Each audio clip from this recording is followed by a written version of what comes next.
शिबू सोरेन साहब बाबा से राय मशवरा करके ही पार्टी की दशा और दिशा को तय करते रहे हैं। गठबंधन के साथ चुनाव लड़ना है तो उसकी रणनीति भी बनेगी, कैसे लड़ना है, एक रूप बनेगा, संयुक्त रूप बनेगा और उसके बाद हम लोग चुनाव में किसी मुद्दे पे बीजेपी कभी हमला नहीं करती है, क्योंकि मुद्दा उनके पास कुछ ऐसा है नहीं। वो जिम्मेवारी की तरह निभाई जाती हैं, तो यहाँ भावना नहीं देखी जाएगी। यहाँ जो जिस चीज़ के लिए पार्टी ने मुझे इतनी बड़ी जिम्मेवारियाँ दी हैं उसको मैं बखूबी निभाने का प्रयास करूँगा। बीजेपी वाले जब 14 के 14 की बात करते हैं लोकसभा में, तो बसंत जी उनको क्या जवाब देंगे?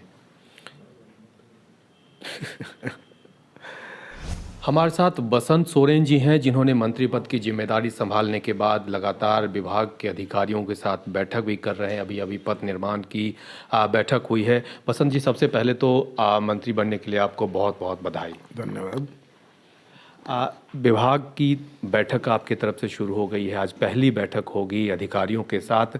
पथ निर्माण विभाग में आपके तरफ से किस तरह के निर्देश अधिकारियों को दिए गए हैं और आप किस तरह से चाहते हैं कि काम हो? देखिए,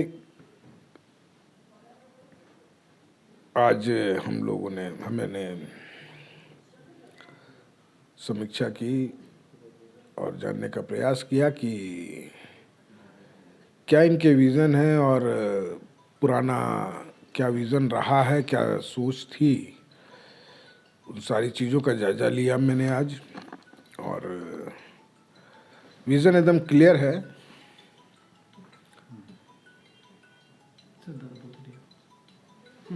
विज़न एकदम क्लियर है और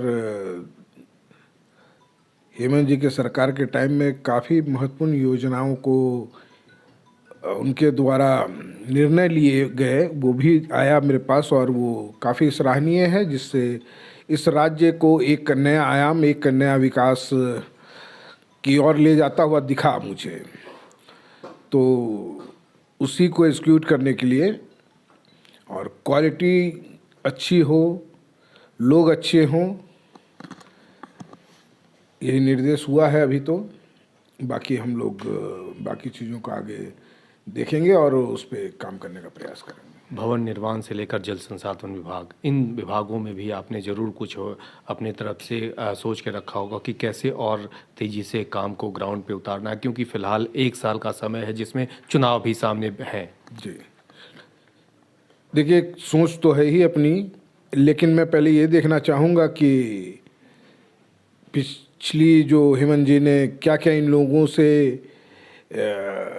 बातें की हैं, क्या इंस्ट्रक्शन दिए हैं और किन चीज़ों पे इनको काम करने के लिए बोला गया था, उन चीज़ों को पहले मैं देखना चाहूँगा। उसके बाद ही बता पाऊँगा कि आगे क्या प्लानिंग होगी। तो कमोबेश वही विभाग आपके पास आ रहे हैं जो हेमंत जी के पास थे। तो एक तरह से कहें मुख्यमंत्री के तब जब वो मुख्यमंत्री के तौर पे विभाग उनके पास था और वही विभाग बसंत जी के पास है, तो इन सारे विभागों की जिम्मेदारी अब बसंत जी के ऊपर और मजबूती से बढ़ गई है। स्वाभाविक है, जिम्मेवारियाँ हैं ही, और मेरी कोशिश होगी, मेरा प्रयास होगा कि जो जिम्मेवारियाँ मुझे दी गई हैं वो मैं ढंग से सही तरीके से उसका निर्वाह करूँ। अच्छा, हेमंत जी कार्यकारी अध्यक्ष भी हैं पार्टी के, फिलहाल वो नहीं है। ऐसे में जो संगठन की जिम्मेदारी है, खास करके जेएमएम की, और आगे सामने चुनाव है, लोकसभा चुनाव भी है, तो बसंत जी कैसे चाहेंगे कि पार्टी उसी मजबूती के साथ या फिर और कहें कि और मजबूती के साथ आगे जाए? इसको लेके भी कुछ तालमेल या कुछ रणनीति, स्ट्रेटजी कार्यकर्ताओं के साथ कैसे आगे बढ़ाएंगे? देखिए, हेमंत जी कार्यकारी अध्यक्ष थे और हम लोगों के केंद्रीय अध्यक्ष शिबू सोरेन जी हैं। तो हेमंत जी हमेशा जो है शिबू सोरेन साहब बाबा से राय मशवरा करके ही पार्टी की दशा और दिशा को तय करते रहे हैं और हम लोग भी इस चीज़ को फॉलो करते हैं, मानते हैं, उनके राय विचारों को लेते हैं और पार्टी की जो भी गतिविधियां हैं, जो भी कार्य हैं, उसको हम लोग पूरा करने का प्रयास करते हैं और आगे भी हम लोग उसी पैटर्न पे ही काम करेंगे। तो सामने चूंकि लोकसभा चुनाव सबसे पहला होगा, अब जबकि चंपई सरकार ने आकार लिया है, तो कहा जा सकता है क्योंकि सरकार के सामने भी पहला लोकसभा चुनाव ही आएगा, तो इस लोकसभा चुनाव को लेकर कैसे आप लोग आगे बढ़ेंगे तालमेल के साथ? तालमेल पे बात हुई है, और जब गठबंधन के साथ चुनाव लड़ना है तो उसकी रणनीति भी बनेगी, कैसे लड़ना है। और इस बात को लेकर के हम लोग जो है केंद्रीय अध्यक्ष हैं उनके साथ बैठेंगे, और एक रूप बनेगा, संयुक्त रूप बनेगा, और उसके बाद हम लोग चुनाव में उतरेंगे। जिस तरह से बीजेपी पहले भी आपकी सरकार पे हमलावर रही और अभी भी चंपई पार्ट 2 को, हेमंत पार्ट 2, चंपई सोरेन जी की सरकार को जिस तरह से लगातार वो लोग निशाना साधते हैं, बीजेपी के नेताओं को आप क्या कहेंगे, किस तरह से सरकार काम करेगी? और बीजेपी जिस तरह से हमलावर रही है आग पहले भी और अब भी जिस तरह से हमलावर है। देखिए, बीजेपी की जहाँ तक बात है या जेएमएम की जहाँ तक बात है,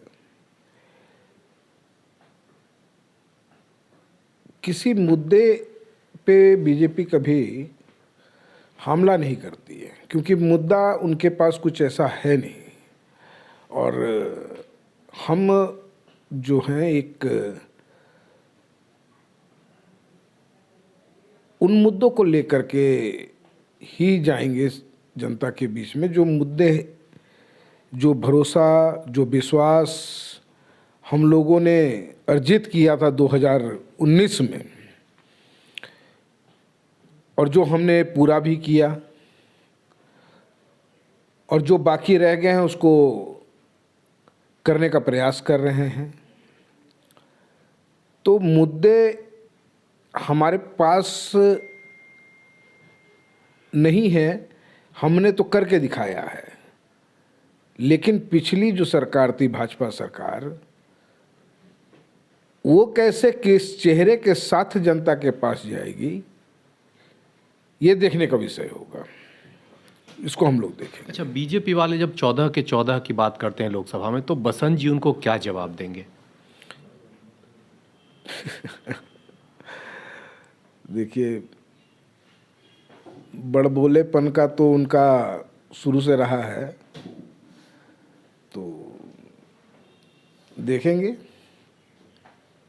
एक कथनी और करनी में बहुत अंतर होता है। एक आखिरी सवाल बसंत जी, दुमका में आप बहुत भावुक हो गए थे, हेमंत जी जब उस मंच पे मौजूद नहीं थे, और अब जबकि मंत्री की जिम्मेदारी है, हेमंत जी से मुलाकात हुई है, उन्होंने किस तरह से आपको जो जिम्मेदारी उनकी थी उस जिम्मेदारी को लेकर आगे बढ़ने के लिए निर्देशित किया है? देखिए, चूँकि जिम्मेवारियाँ मिली हैं तो यहाँ भावनाओं से जिम्मेवारी नहीं निभाई जाती। यहाँ जिम्मेवारी जो है वो जिम्मेवारी की तरह निभाई जाती हैं, तो यहाँ भावना नहीं देखी जाएगी। यहाँ जो जिस चीज़ के लिए पार्टी ने मुझे इतनी बड़ी जिम्मेवारियाँ दी हैं, उसको मैं बखूबी निभाने का प्रयास करूँगा। तो आप बसंत जी को सुन रहे थे, बेबाकी से हर सवाल का इन्होंने जवाब दिया, और साथ ही उन्होंने ये भी कहा कि जो जिम्मेदारी मिली है उसे